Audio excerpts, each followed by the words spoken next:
It's Socrates who said, the unexamined life is not worth living. If you want to examine other people, examine their lives, you have to first examine your own life. Now,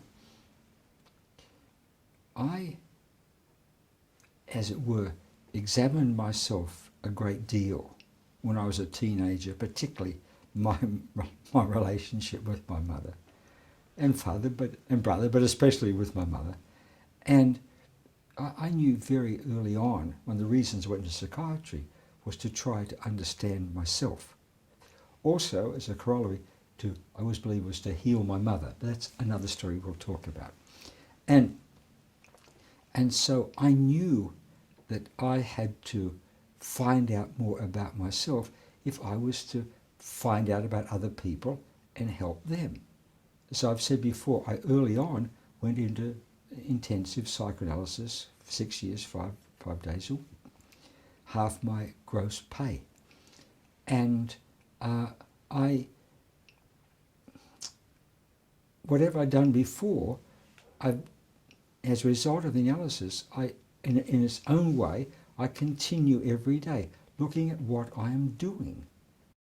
If we're not going to examine what we are doing, why, or who we are and why we are, our lives somehow are not worth living. We're just passing through.